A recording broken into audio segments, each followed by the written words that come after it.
السلام علیکم جی، کیسے ہیں آپ لوگ؟ میں امید کرتی ہوں آپ سب بالکل ٹھیک ہوں گے۔ ناول تم آخری جزیرہ ہو بائی مریم کی یہ 18ویں قسط ہے۔ یہ سارا دن بھی اس نے سوتے جاگتے روتے سسکتے ہی گزارا تھا۔ معاذ کئی بار اسے دیکھنے آیا مگر وہ اس کے سامنے سے بچنے کی ہی سوتی بن گئی تھی۔ وہ اس کی شکل بھی دیکھنا نہیں چاہتی تھی۔ اس کے دل میں یہ خیال پختہ ہو گیا تھا کہ معاذ نے محض اسے نیچے دکھانے کو ہی اس کے ساتھ یہ سلوک کیا تھا۔ وہ بکھر بکھر کے یہ سوال بار بار خود سے کرتی تھی، اور کیا ایک بار ہار جانے والا انسان بار بار ہارتا ہی رہتا ہے؟ کیا پھر کوئی محبت اس کا نصیب نہیں بن سکتی؟ اس کی پلکیں بار بار نم ہوئی تھیں۔ معاذ نے اسے زیر کر لیا تھا، اپنی منمانی کر لی تھی۔ اس کے جذبات و احساسات کو بری طرح مجروح کر کے وہ چاہتا تھا پھر سب ویسا ہو جائے۔ وہ کیوں ایسا کرتی؟ وہ کیوں اسے بار بار اپنے جذبات سے کھیلنے کا موقع دیتی؟ وہ اپنے اندر لگی آگ کو معاذ کے وجود کا حصہ بنا دینا چاہتی تھی۔ شاید تب اسے کچھ سکون آ جاتا۔ مہندی کی تقریب بہت شاندار تھی۔ معاذ نے بلیک شیروانی پہنی تھی جو اس کے دراز قد اور غضب کے شاندار سراپے پہ بہت جچی تھی۔ وہ کل کی طرح آج بھی چاقو چوبند، بے حد فریش اور مگن نظر آتا تھا۔ بات بات پہ کہہ کے بکھیرتا ہوا محفل کی جان بنا ہوا تھا۔ اس کی شخصیت بڑی جاندار اور مسحور کن مغلوب کر لینے والی تھی۔ اس کی شخصیت کی سب سے خاص چیز اس کا بھرپور اعتماد تھا، جو اس پہ اٹھنے والی ہر نگاہ کو پسندیدگی اور ستائش عطا کرتا۔ گو کہ یہ اس کی شادی کی تقریب تھی، اس کے باوجود اچھی خاصی تہدار لڑکیاں اس پہ فدا ہوئی جا رہی تھیں۔ پرنیا کا خیال تھا اسی چیز نے اس کا دماغ ساتویں آسمان پہ پہنچا دیا تھا۔ وہ خود کو کوئی اونچی چیز سمجھنے لگا تھا۔ ان کی جوڑی کو بہت سراہا جا رہا تھا۔ آج کی تقریب میں پرنیا کا لباس چوڑی پجامے اور انارکلی فراک کا تھا، جس کا گھیرا اتنا زیادہ تھا کہ دونوں سائڈ سے دو لڑکیاں اٹھاتی تھیں تب وہ قدم اٹھا سکتی تھی۔ سلور کلر کا یہ انتہائی دیدہ زیب لباس تھا جس پہ سلور جھلملاتا ہوا کام بنا ہوا تھا۔ سلوری ہی جیولری تھی۔ وہ اس لباس میں پھولوں کے گہنے پہنے اتنی منفرد اور پیاری لگ رہی تھی، گویا چمکیلی پری ہو یا پھر کوئی اپسرا۔ رسم کے دوران بھی اس کی خاموشی اور حزن میں کمی نہیں آئی تھی۔ معاذ تو اس کا یہ روپ سروپ دیکھ کر ہی صحیح معنوں میں دل تھام کے رہ گیا، اور فوٹو سیشن کے انوکھے پوز بنوائے تھے اپنے ساتھ کہ وہ عاجز ہو گئی تھی۔ اس کی قربت سے اور شوخی کے مظاہروں پہ نالاں سی مگر کچھ کہنے سے قاصر تھی کہ سب وہاں ہی موجود تھے۔ فوٹو سیشن کے بعد معاذ نے اپنی پسند کا گیت چلا دیا اور بار بار ریوائنڈ کر کے سننے لگا۔ اس کی شوخ بولتی نظروں کا مرکز پرنیا ہی تھی۔ اس نے جب چھٹی بار یہی گانا لگایا تو اتنی سرمستی اور سرشاری کی کیفیت میں تھا کہ زیاد کے ہاتھ پکڑ کر کھینچنے پہ اس کے ساتھ مل کر بھنگڑا ڈالنے لگا۔ پرنیا کے ساتھ باقی سب بھی حیران رہ گئے، باقی شرارتیں ایک طرف، مگر وہ کبھی یوں ناچتا نہیں تھا۔ مگر جب اس نے قدم اٹھے تو ایک عجیب سی بے خودی چھائی ہوئی تھی اس پہ۔ اس نے ثابت کیا کہ وہ باقی سب کاموں کی طرح اس کام میں بھی لاجواب ہے۔ اس کا بھنگڑا اور راحت فتح علی خان کی آواز نے ایک سماں باندھ دیا تھا۔ سب پلکیں جھپکائے بنا اسے دیکھنے لگے۔ کوئی بولے صحرا ہے، کوئی مانے دریا ہے کیسا ہے عشق، کوئی سونے یا سا تولے رے، کوئی مائی سا بولے رے، کوئی بولے کہ چاندی کا ہے چھرا، ہوتا ایسے یہ موقع پہ روکے جائے نہ روکے سے، اچھا ہوتا ہے یہ برا، کیسا یہ عشق ہے، عجب سا رزق ہے۔ اس کے قدم میوزک کے سرتال کے ساتھ اٹھتے تھے۔ تمام تر نفرت اور بیزاری کے باوجود پرنیا کو اعتراف کرنا پڑا تھا کہ اس نے اس سے قبل کسی کو ناچتے ہوئے اتنا اچھے لگتے کبھی نہیں دیکھا تھا۔ ذاتی طور پہ اسے بھنگڑا ڈانس اور رقص بالکل وغیرہ پسند نہیں تھا، نہ اسے ناچتے ہوئے لوگ کبھی اچھے لگے تھے، مگر پتہ نہیں معاذ کی مرتبہ اس کا یہ خیال کیسے غلط ثابت ہو گیا تھا، یا وہ اتنا شاندار تھا، اتنا پاورفل تھا کہ اس کو خیال بدلنے پہ مجبور کر دیا تھا۔ حسان بھاگم بھاگ اپنی ہینڈی کیم لے آیا تھا اور ان یادگار لمحات کو فلم بند کرنے لگا۔ مما اور مما جان یوں فدا ہوئیں کہ ان پہ نوٹوں کی نچھاور کرنے لگی۔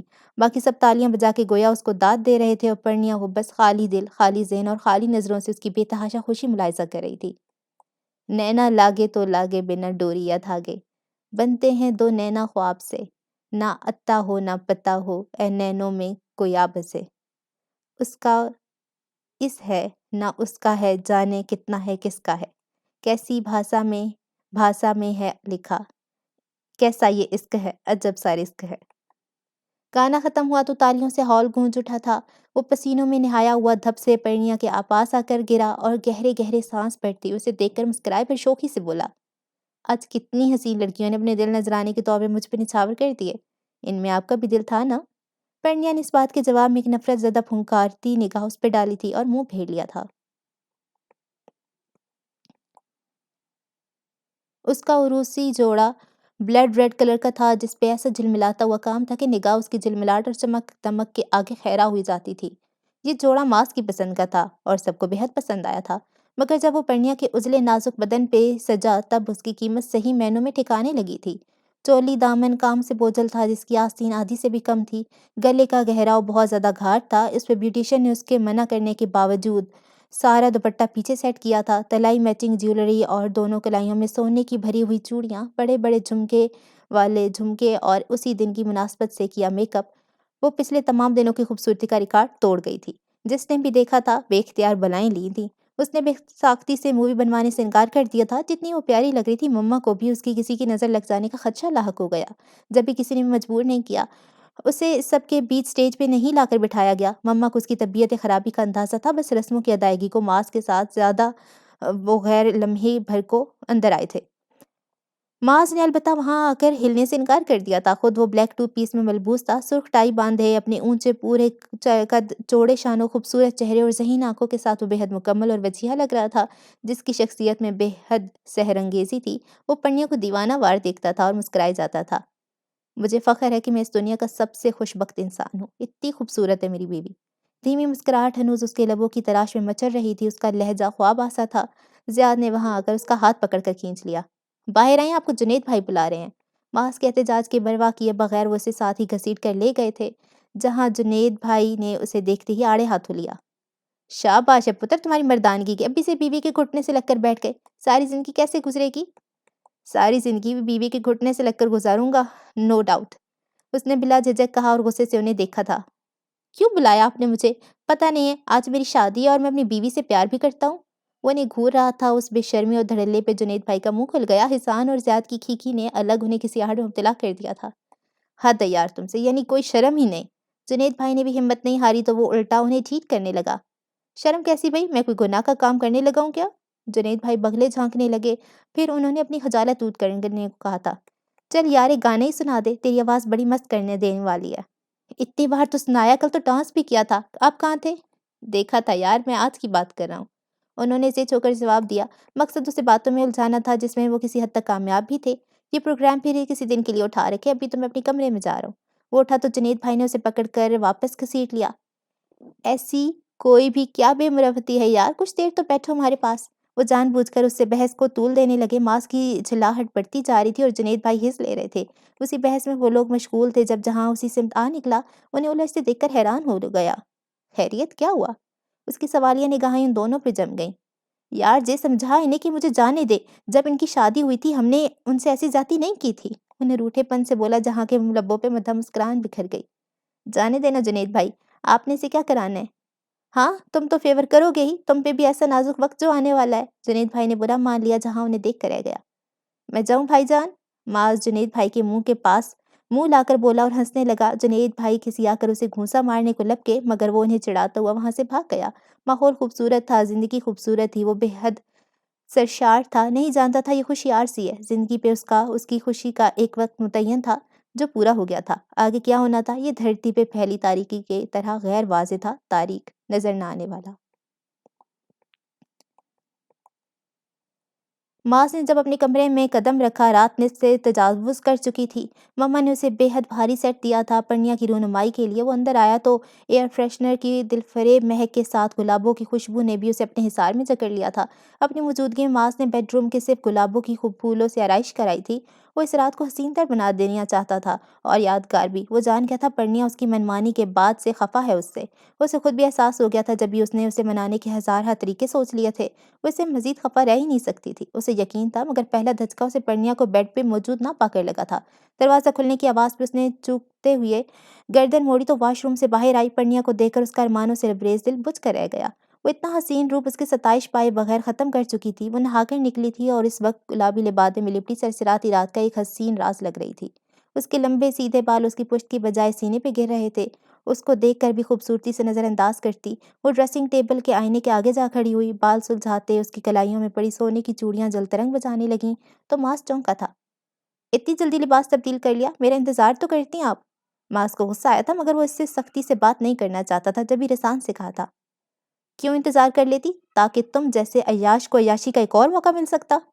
وہ اتنی نفرت اور اتنی شدت سے چلائی تھی کہ گردن کی رگیں پھول کر رہ گئیں۔ معاذ کے صاحب کو اس کے الفاظ اور انداز سے دھچکا لگا تھا۔ اس نے چونک کر حیرانی سے اسے دیکھا۔ پرنیا کے ہر انداز سے درستی ہی نہیں، نفرت و حقارت بھی ٹپک رہی تھی۔ ایک لمحے کو اپنے اعصاب کھنچتے ہوئے محسوس ہوئے تھے اس کی اس درجہ بدتمیزی پہ، مگر اس نے بروقت خود کو کنٹرول کر لیا۔ اس کا قصور تو بہرحال تھا، اس نے وقتی اشتعال اور غصے میں آ کر اس کے جذبات کو مجروح کیا تھا۔ پرنیا کی بھیگی آنکھوں میں جو کرب تھا، جو تڑپ تھی، اس نے معاذ کو اضطراب سے دوچار کر دیا تھا۔ کتنا تکلیف دہ ہوتا ہے اپنی عزیز ہستی کو رنجیدہ اور زردہ دیکھنا، یہ معاذ نے اسی وقت جان لیا تھا۔ I'm sorry پرنیا، مجھے احساس ہے کہ تم ہرٹ۔ اس کی بات ادھوری رہ گئی۔ پرنیا نے جیسے ہی پرنیا کا ہاتھ تھاما، وہ بری طرح سے بفرا اٹھی تھی اور اگلے لمحے وہ اپنا ہاتھ تنفر زدہ انداز میں چھڑوا کے فاصلے پہ جا کھڑی ہوئی۔ خبردار، ہاتھ مت لگانا مجھے، سمجھے تم؟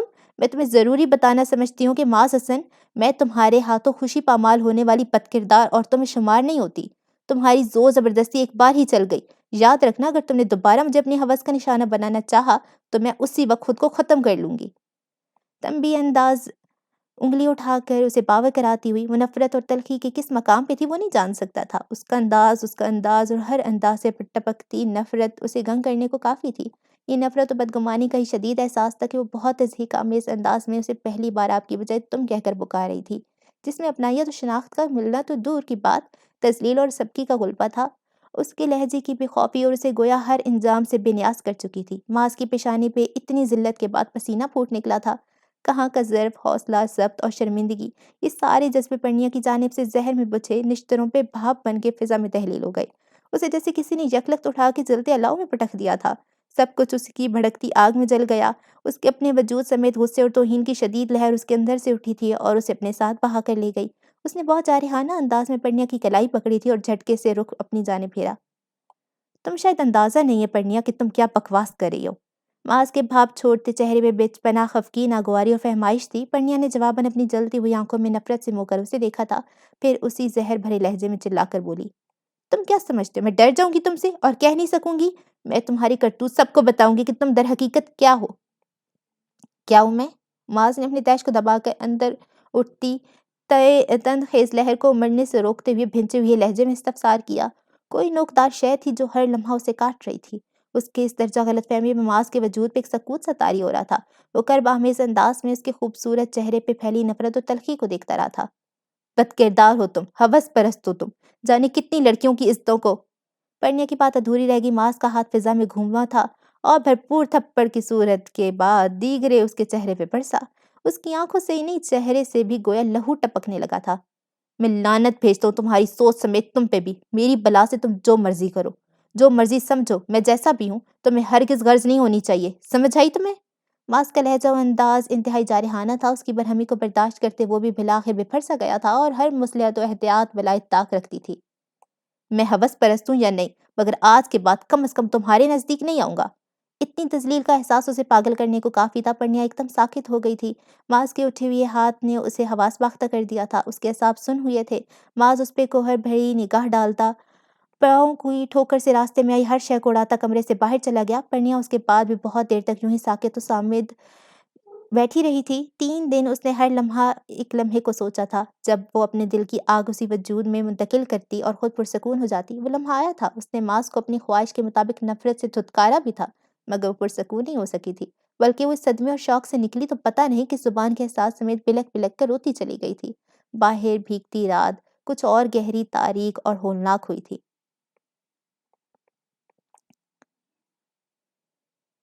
جب کانچ اٹھانے پڑ جائیں تو ہاتھ ہمارا لے جانا، جب سمجھو کہ کوئی ساتھ نہیں ہے تم ساتھ ہمارا لے جانا، جب دیکھو کہ تم تنہا ہو اور رستے میں دشوار بہت، تب ہم کو اپنا کہہ دینا، بے باک سہارا لے جانا۔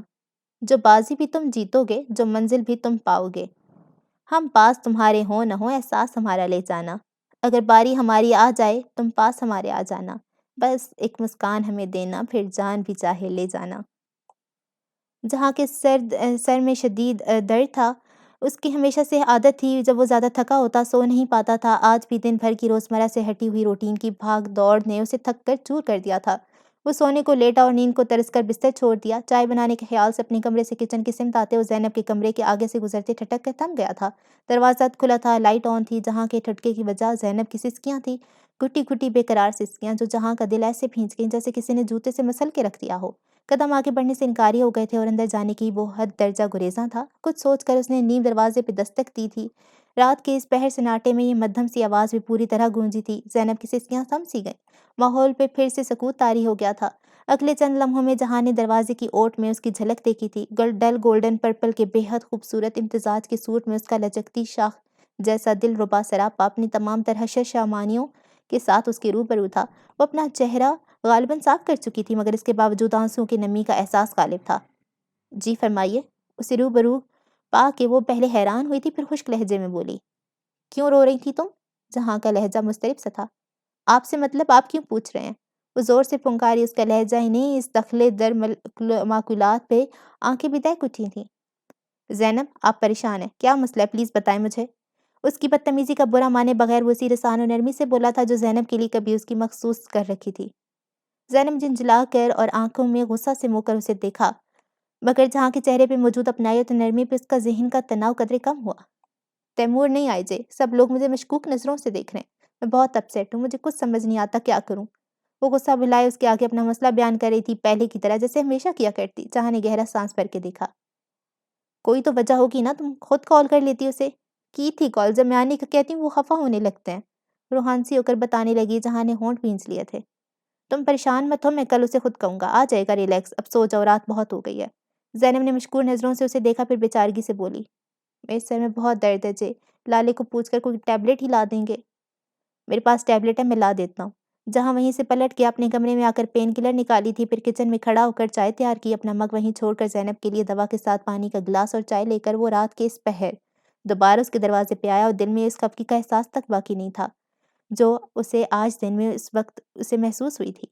وہ جب بہت سرد اور نخوت زدہ انداز میں جالے کے سامنے خود کو اس سے بہتر ثابت کر رہی تھی کہ اگر جہاں کو نہ ٹھکراتی تو جہاں کبھی جالے کا نصیب نہیں بن سکتا تھا۔ جالے کی آنکھوں میں صرف حیرانی نہیں، تعصب، رنج اور اذیت کے کتنے رنگ تھے۔ یہ محض اتفاق تھا کہ وہ دونوں اس کے کمرے کی اس اکبی کھڑکی کے نیچے کھڑی تھی جو لان میں کھلتی تھی۔ جانے زینب نے اسے کیسے وہاں گھیر لیا تھا اور اپنی عادت و فطرت کے مطابق اس پہ اپنی برتری ثابت کرنا چاہ رہی تھی۔ جہاں کو اسی پل اس پہ اتنا غصہ آیا کہ جی چاہا کہ جا کے تو تھپڑ مار کے اس کا دماغ ٹھکانے پہ لے آئے، مگر اس نے ایسا نہیں کیا، تو وجہ یالے افریدی ہی تھی۔ یالے سے نفرت کے احساس نے اسے ایک انتہائی ناجائز اور غلط کام کو ہونے دیا تھا، اور بے حسی کا لبادہ اوڑھ کر پیچھے ہٹ گیا تھا، تو اس کا یہ مطلب بھی نہیں تھا کہ اسے زینب کی حرکت اچھی لگی تھی۔ وہ اسے سرزنش کرتا چاہتا تھا، مگر اکیلے میں۔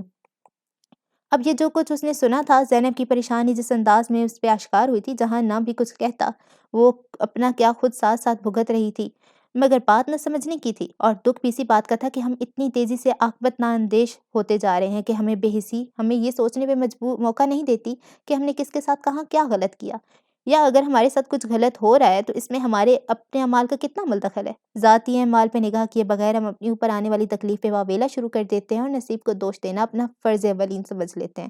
حالانکہ دیکھا جائے تو نصیب لکھنے والی رب تعالیٰ سبحانہ کی ذات مبارکہ ہے، اور رب کسی کے ساتھ زیادتی کرتا ہے، ناانصافی۔ اندر آ جائیں زے، میں بہت تھک گئی ہوں، بار بار اٹھا نہیں جا رہا۔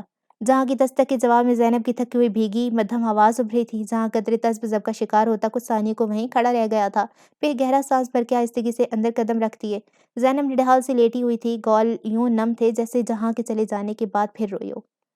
تھینکس جے، مجھے اس وقت چائے کی بہت طلب محسوس ہو رہی تھی، آپ واقعی بہت اچھے ہیں جے، ہمیشہ بنا کہے میری ہر ضرورت کو آج بھی جان لیتے ہیں۔ اسے دیکھیے وہ تکیے کے سہارے نیم دراز ہو گئی تھی، اور جو کچھ کہا تھا اس نے جہاں کو ساکن ہی نہیں کیا، اس کی روح میں ضیاء اور وحشت کے اس ایسے احساس کو جنم دیا تھا جو شمار میں لانا ابس تھا۔ زینب نے پہلی دوا پانی کے ساتھ لی، پھر چائے کا مگ اٹھا لیا۔ شادی ایک جوا ہوتی ہے، اور جو یہ جوا ہار جائے اس کی ساری زندگی داؤ پہ لگ جاتی ہے نا جے؟ جہاں نے دیکھا اس کی آنکھوں میں سرخیاں اتر رہی تھیں، وہ مضطرب سا ہو گیا۔ اتنا مت سوچو زینب، لیٹ جاؤ، تمہیں آرام کی سخت ضرورت ہے۔ جہاں نے پہلے اس کے ہاتھ سے مگ لے کر سائڈ پہ رکھا تھا، پھر اسے شانوں سے تھام کر زبردستی لٹانے کے بعد کمبل اس پہ برابر کر دیا۔ زینب نے ایک نظر اسے دیکھا، پھر آنکھیں بند کر لی تھیں۔ تم کتنے کیئرنگ ہو جے، کتنے خاص اور انمول، میں نے خود اپنے پیروں پہ کلہاڑی مار دی تھی۔ اس کی بند آنکھیں آنسو لٹا رہی تھیں۔ جہاں بہت اسملال کی کیفیت میں لائٹ بند کرتا کمرے سے نکلا تو اسے لگا جیسے کوئی سایہ بہت تیزی سے راہداری میں گم ہو گیا۔ وہ اتنا ڈسٹرب تھا کہ اس اہم بات پہ اتنی توجہ صرف نہیں کر سکا۔ اپنے کمرے میں آ کر بھی وہ مضطرب سا ٹہلتا رہا تھا۔ ختم ہوتی سگریٹ کو پھینک کر جوتے سے مسلتے اس کا نگاہ یوں ہی سرسری انداز میں اندھیرے میں ڈوبے لان کی جانب اٹھ گئی۔ اگلے لمحے وہ ٹھٹک کر اسی زاویے پہ ساکن کھڑا رہ گیا۔ بلیک لباس اور اپنے ڈیل ڈول کی بنا پہ اسے ماس کو پہچاننے میں ایک لمحہ کافی تھا۔ شش تو وہ رات اس وقت وہاں موجودگی سے ہوا تھا۔ لان میں ٹہلتا ہوا معاذ حسن اسے کسی انداز سے بھی نارمل محسوس نہیں ہوا تھا۔ جہاں سرحد سے پلٹا اور اگلے چند لمحوں میں وہ اس کے روبرو تھا، معاذ اسے دیکھ کر پہلے چونکا تھا، پھر بے نیاز بن گیا۔ کیا کر رہے ہو یہاں تم؟ جہاں نے اسے گھورا۔ چہل قدمی، ہوا خوری۔ معاذ کا چہرہ تاریکی میں تھا، پھر بھی اس کے نقوش سے جتنا اندازہ کر پایا تھا جان گیا تھا کہ وہ خود کو چھپانے کی کوشش میں ناکام ہے اور ڈسٹرب ہے۔ مجھے ٹالو نہیں معاذ، تم اپنے کمرے میں گئے تھے نا، یہاں کیسے؟ خدائی فوجدار، یہاں سے جاؤ۔ ہر وقت ہر کسی کی اتنی جستجو میں نہ رہا کرو، معاذ بدمزگی سے بولا، مگر جہاں نے ہرگز اس کی بات پہ کان نہیں دھرا تھا۔ میں تمہیں کچھ نہیں کہہ رہا ہوں معاذ، سوائے اس کے کہ اپنے کمرے میں جاؤ۔ میرا تمہارے لیے یہی مشورہ ہے، جاؤ، جان چھوڑو میری۔ معاذ نے صرف کہا نہیں تھا، غصے میں اسے زور سے پیچھے کی جانب دھکا بھی دے ڈالا۔ جہان اچھا خاصا لڑکھڑا کے بمشکل سنبھلا تھا۔ جہان نے دیکھا اس کے سرخ و سفید چہرے پہ خشونت و برہمی مترشح تھی، بادامی آنکھیں خون چھلکاتی محسوس ہو رہی تھی، اس کے ہر انداز سے بے نام سی وحشت ٹپک رہی تھی، مگر جہاں کے ساتھ اس سلوک پہ ذرا سی بھی ندامت کا احساس اس کے چہرے پہ نہیں تھا۔ جہاں نے اپنا ہاتھ اس کے کندھے پہ رکھ کر نرمی سے دباؤ ڈالا۔ کیوں ڈسٹرب ہو معاذ؟ معاذ نے اسے چھو کر بے حد ناراضی سے اسے دیکھا۔ چل اب بتا دے کیا بات پریشان کری ہے تجھے؟ جہاں تک میرا خیال ہے بھابھی سے جھگڑا ہوا ہے۔ جہاں کے انداز میں مخصوص بے تکلفی، اپنائیت اور محبت تھی، اور یہ رنگ اس کے لہجے و انداز سے معاذ کے لیے صرف اسی وقت چھلکتے تھے جب وہ سمجھتا تھا معاذ کو اس کی محبت اور دوستی کی بہت ضرورت ہے۔ معاذ نے ایک نظر اسے دیکھا اور ہونٹ سختی سے بھینچ لیے۔ جہاں کو اپنی بات کا جواب مل گیا تھا، اس نے بے اختیار سرد آنکھ بھری تھی۔ کیوں ہوا ہے جھگڑا؟ وہ زبردستی اسے اپنے کمرے میں لے آیا تھا۔ معاذ کا وجود بے تحاشا سرد ہو چکا تھا، جانے وہ خر دماغ انسان کب سے سرد ہواؤں کا مقابلہ کر رہا تھا۔ جہاں نے کمبل اسے اڑانے کے بعد ہیٹر بھی آن کر دیا۔ کتنی بد کردار اور ہوس پرست انسان سے جھگڑے یا اختلاف کے لیے کیا یہی ایک وجہ کافی نہیں؟ معاذ نے بھینچی ہوئی مگر سرد آواز میں کہا تھا۔ جہاں تو اپنی جگہ سے ہل نہیں سکا۔ یہ کہا تمہیں بھابھی نے؟ اس کی آنکھیں حیرت کی زیادتی سے پھٹنے والی ہو گئی۔ معاذ نے محض سر ہلایا۔ جہاں کی حیرت دو چند ہو گئی۔ انہیں وہی نیلما والے معاملے میں شک ہے؟ جہاں کے سوال نے معاذ کو نظر چرانے پہ مجبور کر دیا تھا، جبکہ جہاں کا سوال اپنی جگہ پہ تھا۔ پھر اس کے اصرار کے آگے ہی معاذ اصل بات بتائی تھی۔ جہاں ٹھنڈا سانس بھر کے تعصب بھرے انداز میں سر ہلانے لگا۔ تمہارا ایٹیٹیوڈ غلط تھا معاذ، تم مانو۔ مجھے پتا تھا تم مجھے غلط کہو گے۔ وہ غلط نہیں تھی، تم غلط نہیں تھے، سارے غلط گھر والے غلط نہیں تھے جو مل کر مجھے بے وقوف بناتے رہے۔ مجھے غصہ آتا تھا، پھر میں نے کوئی گناہ نہیں کیا۔ اس کا شدید رد عمل دیکھ کر تو لگتا ہے جیسے میں نے کوئی گناہ کر دیا ہے۔ اتنا احتجاج تو کوئی عورت کسی غیر محرم کے چھونے پہ کرتی ہوگی۔ مان لو جی، وجہ صرف یہی نہیں ہے، وہ مجھے شروع سے پسند نہیں کرتی، نفرت ہے اسے مجھ سے۔ وہ اتنے غصے میں آیا تھا کہ بھڑک کر بولتا چلا گیا۔ اس کی سحر انگیز آنکھوں میں شعلوں کی پلک تھی۔ جہاں کیا کہتا، اس کا تو دماغ ہی معاف نہیں ہوا تھا۔ معاذ کی باتوں سے وہ چکرا کے رہ گیا۔ دیکھا ہو گئے نا تم بھی چپ۔ میں کچھ بھی غلط نہیں سوچ رہا ہوں، اسے مجھ سے جان چھڑانے کا بہانہ چاہیے تھا، معاذ نے پھنکار کر کہتے حتمی رائے پیش کی۔ بکو مت، اپنی فضول کی قیاس آرائیاں اپنے پاس رکھو۔ میں بھابھی کو اچھی طرح جانتا ہوں، وقتی غصہ ہے ان کا، تھوڑا تم بھی خود کو نارمل کرو، پھر سب ٹھیک ہو جائے گا۔ جہاں نے اسے جھڑک کے رکھ دیا۔ معاذ ایک جھٹکے سے اٹھا تھا۔ بہت غلط سوچ ہے تمہاری کہ اب کچھ ٹھیک ہوگا۔ اب کچھ ٹھیک نہیں ہوگا جی، میں اسے بتاؤں گا کہ اس نے مجھ پہ یہ الزامات لگا کر کتنی بڑی غلطی کی ہے۔ کیا کرنے والے ہو تم؟ جہاں نے دہل کر اسے دیکھا، جواباً وہ زہر خند سے ہنس پڑا تھا۔ یہ تو راز کی بات ہے تمہاری ڈیئر سے سی جانے کی، بیکاز جفائیں جب حد سے بڑھ جائیں تو اشتعال انگیزوں کو ہی جنم دیتی ہیں، اس نے نحوست سے جواب دیا تھا۔ جہاں سر تھام کے رہ گیا۔ معاذ نے جس پل دوبارہ کمرے میں قدم رکھا، رات کے آخری پہر کا بھی اخیر چل رہا تھا اور فضا میں فجر کی اذانوں کی پر نور پکار پھیل رہی تھی۔ وہ سیدھا ڈریسنگ میں گھسا تھا، نائٹ ڈریس تبدیل کر کے کمرے میں آیا تو پرنیا کو اپنے بیڈ پہ بے خبر سوتے دیکھ کر پوری جان سے سلگ اٹھا۔ اس پر پرنیا نے نیند میں کروٹ بدلی تھی، جس سے اس کا روپ پہلی چاندنی جیسا چہرہ کمبل سے باہر آ گیا تھا۔ اس کے گلابی رخساروں پہ معاذ کے ہاتھ کی انگلیوں کے نشان بے حد واضح رہے تھے۔ وہ ہونٹ بھینچے بہت جارحانہ انداز میں آگے بڑھا تھا اور نہایت طیش کے عالم میں اس کے اوپر سے کمبل کھینچ لیا تھا۔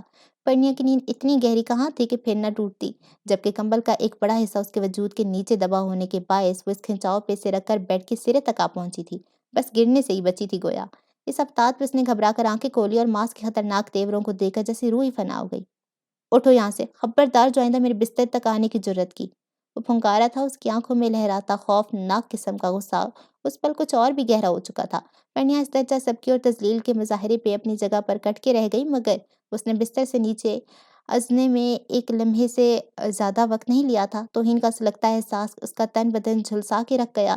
معاذ نے بستر سنبھال لیا تھا، کمبل اپنے اوپر پھیلاتے اس کی نگاہ سرہانے کی جانب پڑے برنیا کے گلابی دوپٹے میں الجھی تھی۔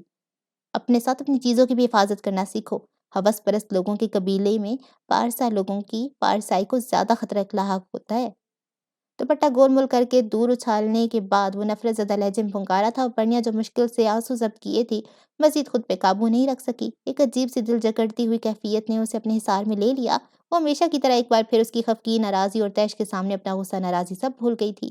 رات سے ہی اس کے اندر ملال اور یاسیت کا عجیب سا احساس اتر آیا تھا، اپنے آپ کو حق بجانب سمجھنے کا خیال ہوا ہوا تھا، اور اس کی جگہ معاذ کے شدید رد عمل کو تشویش اور اضطراب نے لے لی تھی۔ ان چند گھنٹوں میں رہ جانے کتنی بار خود کو ملامت کر چکی تھی، قصوروار ٹھہرا چکی تھی کہ اسے معاذ سے یوں جھگڑا کم از کم نہیں کرنا چاہیے تھا، وہ بھی صورت جبکہ وہ اپنے کیے پہ معذرت خواہ تھا۔ اس خود پہ حیرت ہو رہی تھی، کیا اس کی وہ ناراضگی اتنی شدید تھی کہ اس میں معاذ کی وہ محبت بھی کم ہو گئی جو اسے پہلے روز سے ہی دیکھ کر اس نے اس کے لیے اپنے دل میں محسوس کی تھی۔ پھر اس کی ہر حرکت چاہے وہ اس پہ کتنا ہی کڑی ہو، سلگی ہو، مگر اس محبت کے دل میں فروزاں دیے کو حالات کی آندھیوں سے بچانے کی سعی میں ہلکان رہا کرتی تھی۔ دیکھا جاتا تو اس پوری دنیا میں لیک دے کر اگر اس کا کچھ اثاثہ اور قیمتی سرمایہ تھا تو وہ معاذ تھا، اس کی محبت تھی جو موضوعاتی طور پہ اسے ملی تھی۔ وہ 2 سال جس کے ہر دن کے متعدد سجدوں میں گڑ گڑا کے اپنے رب سے اپنے لیے دعا مانگی تھی، کتنے راز کی بات تھی کہ یہ جسے اس نے کبھی خود بھی اپنے آپ سے شیئر نہیں کیا تھا۔ شیئر کیا تھا تو اس مالک حقیقی سے جو سب کچھ عطا کرنے کی شان رکھتا ہے، اور اس مالک کل نے اسے مایوس بھی تو نہیں ہونے دیا تھا۔ معاذ کا اسے یوں دیکھ کر باقی سب کچھ بھلا دینا اس کے نزدیک معجزہ ہی تو تھا، مگر وہ اس نعمت کی قدر نہیں کر سکی تھی۔ شکر ادا کرنا تو دور کی بات، یہ کیا کر دیا تھا اس نے؟ کیا وہ اتنی محبت اس کی بودی تھی کہ اس کی جو اتنی سی بات پہ یوں ختم ہو گئی؟ وہ دل اتنا سخت ہو گیا، جذبے یوں سرد پڑ گئے۔ وہ ساکن کھڑی معاذ کے کمبل میں چھپے توانا وجود کو آنسو بھری آنکھوں سے دیکھتی رہی۔ ایک بار تو دل میں خواہش جاگی انا کو پس پشت ڈال کر خود اس کی جانب پیش رفت کر لے، معافی مانگ لے اس سے۔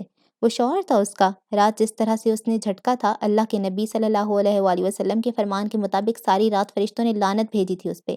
کیا وہ ہر رات ایسی ہی لعنت کی مستحق ٹھہرے گی؟ اس کے آنسو بہنے لگے، مگر معاذ کے پاس جانے اور کچھ کہنے کا حوصلہ پیدا نہ پید تھا۔ وہ جتنے غصے اور قہر کا ابھی مظاہرہ کر چکا تھا، اس سے کچھ بعید نہیں تھا کہ اسے شوٹ کرنے سے بھی گریز نہ کرتا۔ آنسو پوچھتی وہ وضو کے ارادے سے واش روم میں گھس گئی۔ بوجھل دل سے نماز ادا کرنے کے بعد وہ بارگاہ ایزدی کے حضور سر سجدے میں رکھتے ہی ضبط ہو گئی تھی۔ تجھے کیا خبر میرے حال کی، میرے درد، میرے ملال کی؟ یہ میرے خیال کا سلسلہ کس یاد سے ہے ملا ہوا، اسے دیکھنا، اسے سوچنا، میری زندگی کا ہے فیصلہ۔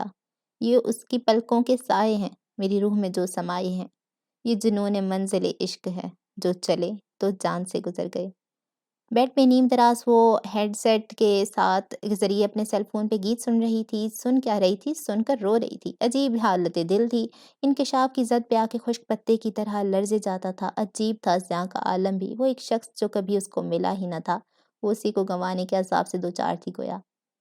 مجھے اس مقام پہ چھوڑنا ہے یہ بے وفائی کی انتہا، یہ قفس ہو جیسے کھلی فضا، یہیں سکھ کا سانس لوں صدا۔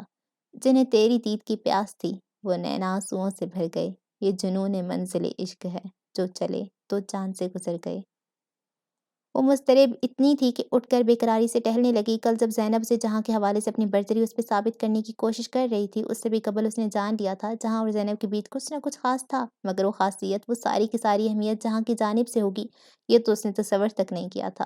کچھ زینب کی باتیں تھی اور کچھ نئی جگہ کی وجہ سے وہ سو نہیں پا رہی تھی۔ سوچیں اور خیالات کا سلسلہ اتنا وحشت زدہ کر رہا تھا کہ اسے لگا تھا وہ پاگل ہو جائے گی۔ اپنی سی کیفیت کے خوف سے وہ ماریا کے پاس جانے کو بے سوچے اٹھی، کمرے سے باہر آ گئی تھی۔ حالانکہ رات کے اس پہر ماریا کو ڈسٹرب کرنا غلط تھا، مگر جالے اپنی ہیجانی کیفیت کے زیر اثر اس اہم نکتے پر زیادہ غور نہیں کر سکی۔ کہاں خبر تھی کہ اس سے بڑھ کر وحشت و اضطراب نصیب بننے والا ہے۔ وہ اس گھر کی لوکیشن سے انجان تھی، راہداری کے کونے میں جس دروازے کو کھلا دیکھا اس میں جھانک لیا تھا، اور یہ غلطی ہی تو کی تھی اس نے۔ زینب کے ساتھ وہ جہاں ہی تو تھا، کیا وہ جہاں ہی تھا؟ اسے خود کو یقین دلانا پڑا تھا، ورنہ جہاں اور مہربانی، نرمی اور محبت یکساں تو کبھی نہیں لگے تھے، اور یا پھر وہ زینب کے لیے سراپا رحمت ہی رحمت تھا۔ ہاں، بلا شبہ حیثیت و مراتب طے کرنے میں بھی دل کی مرضی کو ملحوظ رکھنا پڑتا ہے۔ وہ جس دیوتا کے قدموں میں جگہ ڈھونڈتی نڈھال ہو رہی تھی، وہ تو کسی اور کا اسیر تھا، پھر کیسے اس کی کوشش سرخروئی سے ہمکنار ہو جاتی؟ اس ضیاء نے اس کے دل کو اتنا بے دردی سے بھینچا تھا کہ اسے سانس لینی محال کر دی تھی۔ مان وہ چونک گئی تھی، گانا بند ہوا اور اس کے سیل پہ کال آنے لگی تھی۔ جالے نے آنسوؤں سے دھندلائی نظروں سے اسکرین پر چمکتے مسز افریدی کے نمبر کو دیکھا۔ جی ممی۔ کال ریسیو کرنے سے قبل اس نے خود کو کمپوزڈ کیا تھا، جانتی تھی وہ سوال کر کر کے اسے عاجز کر دیں گی۔ آج ولیمہ ہے نا؟ اس کی خیریت دریافت کرنے کے بعد انہوں نے سوال کیا تھا۔ جی، آپ کو آنا تھا نا آج؟ میں نہیں آ سکوں گی ہنی، میں نے یہی بتانے کو کال کیا، میری میٹنگ ہے بہت اہم آج۔ اٹینڈ نہ کرنے کا مطلب لاکھوں کا نقصان۔ وہ اپنی مجبوریوں کا پلندہ کھول کر بیٹھ گئیں۔ آپ شاہ کو یا پھر اس کے چاچو کو ایکسکیوز کریں ممی، مجھے کیوں کر رہی ہیں؟ وہ نروٹھے پن سے بولی۔ میں کر چکی ہوں احسان شاہ کو کال، تمہیں تو بتایا کہ میرا انتظار نہ کرنا۔ آپ کو شاہ کو بھی بتانا چاہیے تھا ممی۔ جالے نے انہیں ٹوکا تو مسز افریدی نے طنزیہ ہنکارا بھرا۔ تم تو ایسے کہہ رہی ہو ہنی جیسے وہ اس تقریب میں صرف میرا ہی منتظر ہوگا۔ مسز افریدی کی بات پہ جالے کو ناگوار سے احساس نے آن لیا۔ ایٹیکیٹس بھی کوئی چیز ہوتی ہے ممی، آپ کا سب سے اہم تعلق شاہ سے ہی بنتا ہے۔ تم تو ابھی سے اس کی بے دام غلام بن گئی ہو ہنی، بعد میں کیا حال ہوگا تمہارا؟ مسز افریدی کو بھی غصہ آ گیا تھا اس کی نکتہ چینی پہ۔ شوہر کی اطاعت گزاری اور خدمت کا حکم ہمیں اسلام دیتا ممی، میں ایسا کر کے کچھ بھی انوکھا نہیں کروں گی، اس نے جتلا کر کہا۔ مسز افریدی اس کی ایسی باتوں سے ہمیشہ چڑتی تھیں، اس وقت بھی جھلا کر فون بند کر دیا۔ ان کے خیال میں اتنی سی عمر میں اتنا مذہبی ہونے کی کیا تک ہے؟ پھر کس ایج میں مذہبی ہونا چاہیے ممی؟ آپ کی ایج میں؟ مگر آپ تو ابھی تک مذہبی نہیں ہوئی، ایک مرتبہ اس نے غصے میں کہہ دیا تھا، اور مسز افریدی اتنا برا مانی تھی کہ اسے طویل لیکچر دیا تھا، جس کے جواب میں جالے نے انہیں وہ حدیث بتائی تھی جس میں نوجوانوں کے توبہ کرنے سے مردوں سے عذاب ہٹا دیا جانے کا بیان ہے۔ انہیں اس کی سادگی، فیشن سے گریز ناگوار گزرتا تھا، اور جالے محض ان کی رضامندی کی خاطر اللہ کے احکامات سے روگردانی کی روادار نہیں تھی۔ بھابھی آپ اٹھ گئیں؟ مما آپ کو ناشتے پہ بلا رہی ہیں۔ دروازے پہ ماریا تھی۔ جالے اپنے خیالات سے چونک اٹھی، پھر اسے کچھ دیر میں آنے کا کہتی مزمل قدموں سے واش روم کی سمت پڑ گئی۔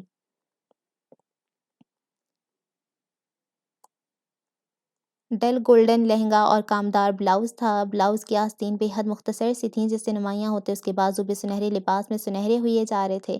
بھاری کامدار دوپٹہ بہت سلیقے سے سیٹ کیا گیا تھا، کانوں میں دلائی جھمکے تھے، دہکتی پیشانی پہ بندیا جسے وہ بار بار درست کرتی تھی شدید الجھن محسوس کر رہی تھی۔ ڈائری کے بعد اس نے جس نے کبھی دیکھا کچھ لمحوں کو اس کے چکا چوند کرتے سراپے سے نگاہیں نہیں ہٹا سکا تھا۔ چودنی کے چاند جیسا مبہوت کر دینے والا چہرہ دیکھ کر زینب نے اس کی بے ساختہ تعریف کی تھی۔ میں نے ہمیشہ سنا تھا شادی کے دن کی بجائے ولیمہ کی دلہن پہ زیادہ نکھار آتا ہے، در حقیقت یہ نکھار شوہر کی محبتوں کا چڑھتا ہے ہر عورت پہ، مگر تم تو کچھ زیادہ ہی چڑھ گیا ہے۔ لالے کی ہی نظر لگنے کا سب سے زیادہ خدشہ ہے مجھے۔ ویسے رات تمہیں ہوش میں لانے کی دوا دینا بھول گئی، لالے کی خیریت نیک مطلوب تھی مجھے۔ وہ اسے مسلسل چھیڑ رہی تھی، اور پرنیا کا جو رنگ خجالت سے سرخ پڑ رہا تھا اسے زینب نے شرم پہ محلول کیا تھا، اور اچھا ہی تھا کہ اس کا بھرم رہ رہا تھا، ورنہ معاذ نے تو یہ تکلف بھی نہیں برتا تھا۔ وہ اگر خوش نہیں تھا تو اس نے خود کو خوش ظاہر کرنے کی قطعی کوشش نہیں کی تھی۔ صبح سے اب تک کتنے لوگ معاذ سے اس کی خاموشی اور بیزاری کی سبب پوچھ چکے تھے، جس پہ جھلاہٹ کا شکار ہوتا وہ ان سے الجھ نہیں کھڑا ہوا تھا کئی بار۔ کیا ایک میں پاگلوں کی طرح کہہ کے لگاتا رہوں؟ کل تک تو تم کہہ کے لگاتے رہے تھے، اس کا مطلب تھا تم پاگل تھے، جنید بھائی نے اسے ڈانٹا تھا۔ خوشی کا اظہار ہنس مسکرا کر ہی کیا جاتا ہے، نہ کہ منہ میں کنگھیاں ڈال کر بیٹھ جاتا ہے۔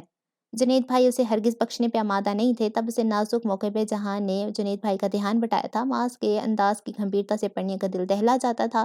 جب اسے اسٹیج پہ سلامیوں کے لیے بلایا گیا تو مووی میکر کی ہدایت کے مطابق معاذ کو پرنیا کے ساتھ ساتھ چل کر اسٹیج پہ آنا تھا، اور معاذ کو اسی بات سے الجھن اور ناگواری محسوس ہو رہی تھی، مگر مصلحتاً خاموش رہا تھا۔ یہ بھی شکر کا مقام تھا، ورنہ جس قسم کا اس کا مزاج تھا پرنیا خوف زدہ تھی، وہ صاف منہ پہ انکار کرتی۔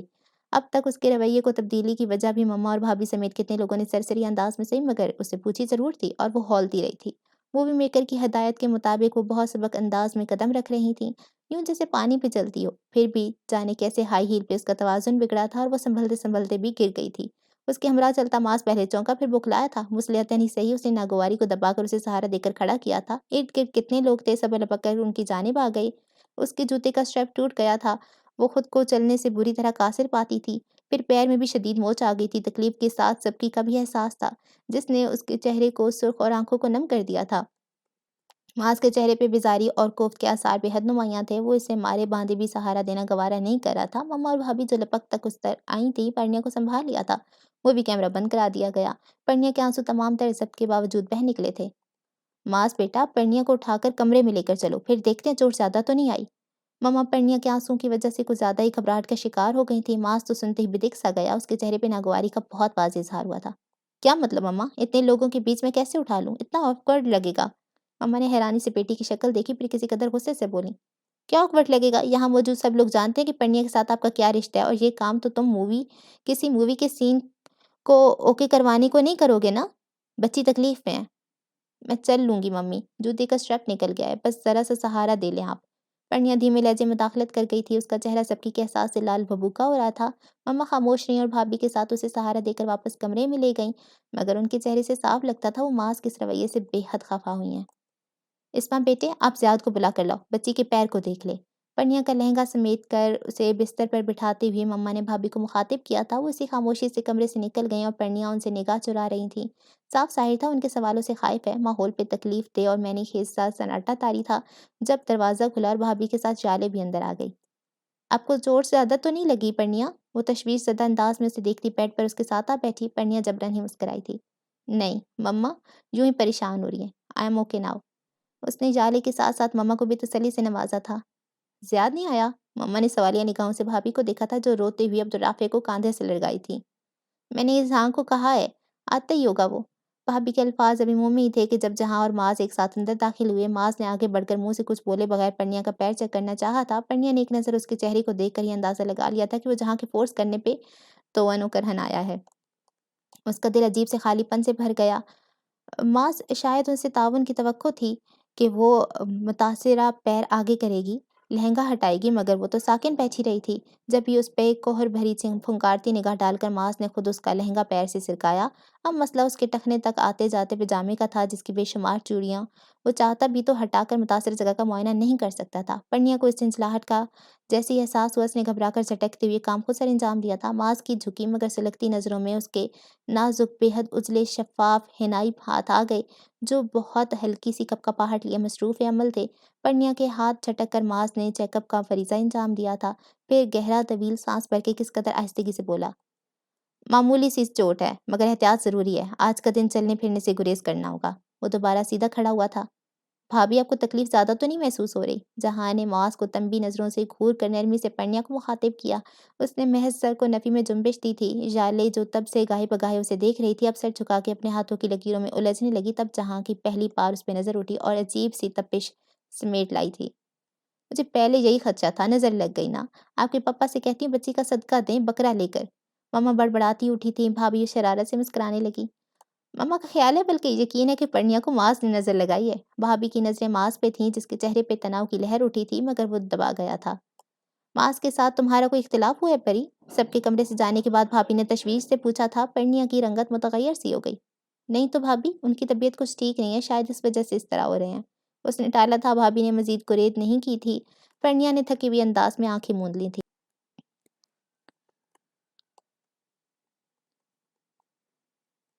بالوں میں انگلیاں الجھائے وہ مضطرب سی ٹیرس کی ریلنگ سے لگی کھڑی نیچے دیکھتی رہی تھی۔ لان کی سبز مخملی گھاس دھوپ میں چمک رہی تھی۔ ٹھنڈی ہوا کے جھونکے سردی کی شدت کو کم ہونے نہیں دے رہے تھے۔ وہ بے چین سی ہو کر ٹہلنے لگی۔ اتنے سارے گفٹس وہ ساتھ لے کر آئی تھی، سب کو پہنچا دیے تھے۔ ینگ پارٹی نے تو بہت جوش و خروش اور خوشی سے قبول کیے تھے۔ بڑوں نے البتہ اس تکلف پہ اسے ٹوکا تھا۔ جہاں کا گفٹ سب سے خاص تھا جو اس نے خود پسند کیا تھا، بیش قیمت رسٹ واچ اور پرفیوم، مگر وہ اسے دینے کی ہمت نہیں کر پا رہی تھی۔ آج اسے واپس جانا تھا اور جانے سے قبل وہ یہ کام کر دینا چاہتی تھی۔ بہت سوچنے کے بعد اس نے ہمتوں کو مجتمع کیا اور کمرے میں آ کر ٹیبل پہ رکھا پیک اٹھا لیا تھا۔ کچھ دیر قبل اس نے جہاں کو اپنے کمرے میں جاتے دیکھ چکی تھی۔ اس کے خیال میں یہ بہترین موقع تھا۔ بہت حوصلہ کر کے اس کے کمرے تک تو آ گئی تھی مگر دروازے پہ آ کر پھر ہمتیں اور حوصلہ کمزور پڑنے لگے۔ قریب تھا کہ وہ واپس پلٹ جاتی کہ اسی پل دروازہ کھلا تھا اور جہاں اپنے دھیان میں باہر آتا اسے ٹکرا گیا تھا۔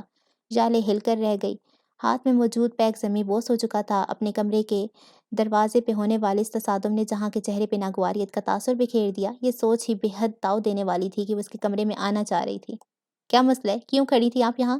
اس کے چہرے کے تاثرات میں ہنوز برہمی اور بیزاری تھی۔ جالے جو جھک کر پیک اٹھا رہی تھی گھمبیرتا کر سیدھا ہوئی۔ وہ ایکچولی یہ گفٹ تھا جو میں حواس باختہ ہوتی ہکلا کر بولی تھی۔ جہاں نے ایک نظر اس کے ہاتھ میں موجود خوبصورت پیک کو دیکھا تھا اور ماتھے پہ بل ڈال لیے تھے۔ آپ سے کس نے کہا مجھے اس کی ضرورت ہے یا میں قبول کر لوں گا؟ محترمہ، آپ جو عمر بھر کا توق میرے بن کر میرے گلے پڑ گئی ہیں نا، آپ کی طرف سے یہی کافی ہے میرے لیے، تشریف لے جائیے۔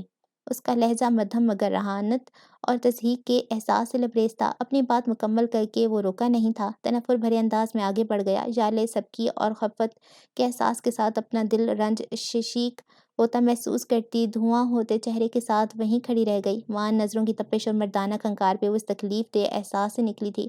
سامنے سیاہ شلوار سوٹ میں ملبوس کڑیل جسم کا مالک تیمور خان کھڑا تھا، جس کے چہرے پہ ہی نہیں آنکھوں میں یا کہ عجیب سا احساس تھا۔ شاید اس کے دیکھنے کے انداز میں شائستگی نہیں تھی جس نے یالے کو سنبھلنے اور پھر خود کو سمٹ جانے پہ اکسایا تھا۔ تیمور خان کل ولیمے پہ پہنچا تھا اور دور سے ہی اسے متعارف ہوئی تھی۔ کسی نے بھی اس کا انٹروڈکشن براہ راست تیمور سے کرانے کی کوشش نہیں کی تھی۔ اس کی وجہ یالے کو اب سمجھ آ رہی تھی۔ آپ کو پہلے کبھی یہاں دیکھا نہیں۔ پرنیا صاحبہ کی سسٹر ہیں آپ؟ انہی کی طرح ہیں، یونیک اور فیسینیٹک۔ وہ بے باک اور اندر تک کھوج لیتی نظروں سے اسے مسلسل یک ٹک دیکھ رہا تھا۔ یالے بری طرح سے جذ بز ہوتی ہوئی تھی۔ اسے قطعی سمجھ نہیں آئی کہ سسرالی اس بے حد اہم رشتے کے ساتھ کس طرح کا رویہ رکھے۔ جی میرا نام یالے افریدی ہے اور میں پرنیا کی بہن نہیں ہوں، اس نے مارے باندھے جواب دیا تھا اور اپنا آنچل کچھ اور پھیلا کر اپنے آپ کو اچھی طرح سے ڈھانپا۔ یالے یعنی جہانگیر کی مسز؟ تیمور خان کو جیسے دھچکا لگا تھا۔ یالے کا رنگ جہاں کا حوالہ پاتی گلابی ہو گیا جبکہ تیمور بے ساختہ ہونٹ بھینچ کر رہ گیا۔ یالے محض سر ہلا سکی، پھر کترا کر تیزی سے نکل گئی۔ تیمور خان کی لپکتی نگاہوں نے راہداری کا موڑ مڑنے تک اس کا پوسٹ مارٹم کیا تھا۔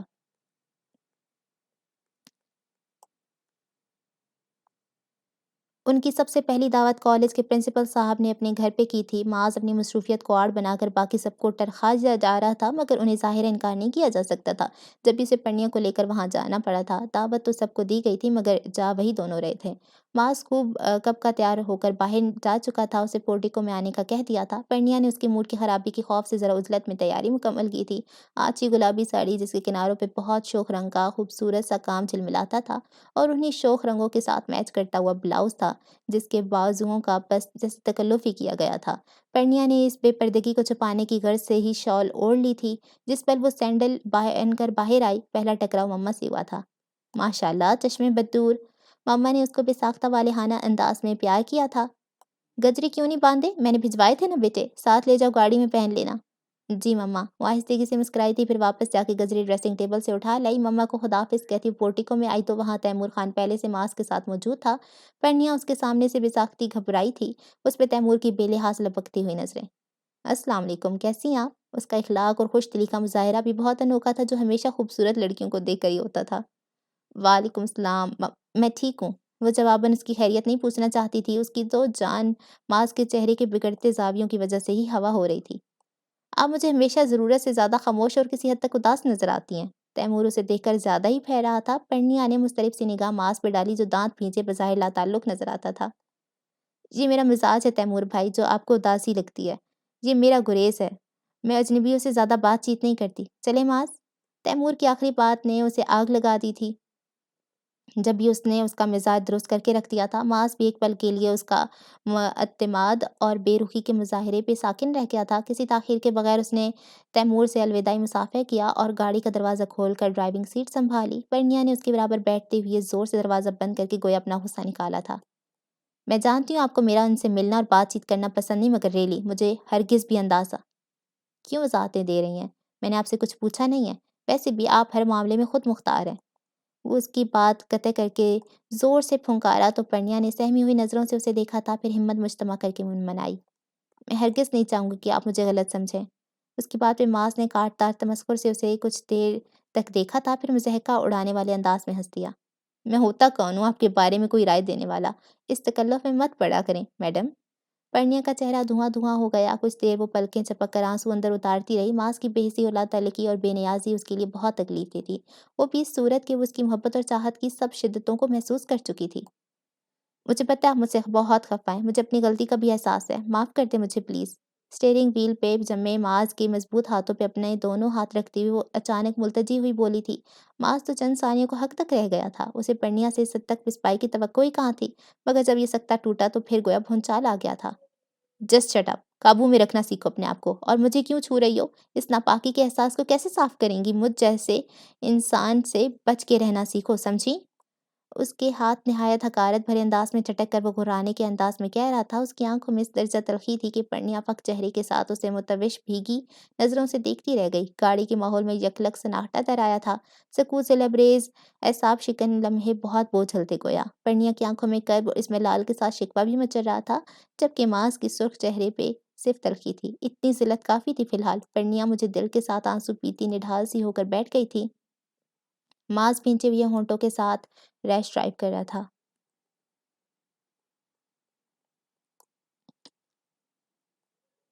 زینب نے گاڑی کی سیٹ سے ٹیک لگائی اور ایک نظر کھڑکی سے باہر دیکھا جہاں سے اس وقت وہ گزر رہے تھے۔ یہ کراچی کا مہنگا ترین علاقہ تھا۔ یہاں کوٹھیاں اور بنگلے ایک دوسرے سے فاصلے پہ بنے ہوئے تھے۔ بہت جدید اور خوبصورت انداز میں بنے گارڈنز اور سوئمنگ پول بھی نظر آ رہے تھے۔ بے شک بہت پرسکون ماحول تھا۔ آج اتنے دنوں بعد وہ تیمور کے ساتھ واپس حویلی جا رہی تھی تو بجائے خوشی کے اداسی محسوس کر رہا تھا۔ عجیب سی تھکن اس کی رگوں پہ میں سما رہی تھی۔ زیاد انہیں ایئرپورٹ چھوڑنے آیا تھا۔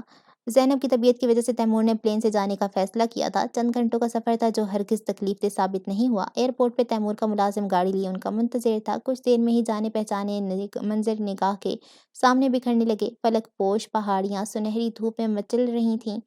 ہر سو پھیلے سبزے سے بہتے جھرنے اور گرتے آبشاروں نے وہاں کی شادابی و خوبصورتی کو اجاگر کر دیا تھا۔ دن بہت نکھرا اور خوبصورت تھا۔ سیب آلوچے خوبانی درختوں سے ٹوٹ کر گھاس پہ بکھرے نظر آ رہے تھے۔ سامنے اونچی پہاڑیوں کی چوٹیوں پہ بادل دھوئیں کی صورت بکھرے نظر آ رہے تھے۔ سورج سرمئی پہاڑوں کے پیچھے چھپتا نظر آ رہا تھا۔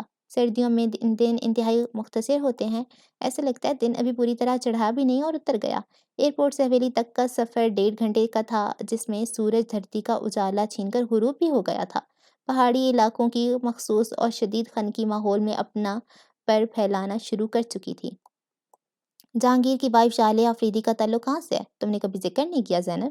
تیمور خان کی دبنگ آواز پہ زینب نے چونک کر کھڑکی سے رخ اس کی جانب پھیرا۔ ژالے کے ذکر کے ساتھ ہی اس کا حلق کڑوا ہوا تھا مگر تیمور کے سامنے بہت محتاط ہو کر بات کرتی تھی۔ لاہور سے بلانگ کرتی ہیں مسز آفریدی۔ ژالے ان کی اکلوتی بیٹی ہے۔ یہ رشتہ اچانک طے ہوا تھا تو ڈائریکٹ نکاح کیوں؟ یا تمہاری فیملی میں انگیجمنٹ کو اچھا نہیں سمجھا جاتا؟ وہ عجیب سے تنفر سے کہہ رہا تھا۔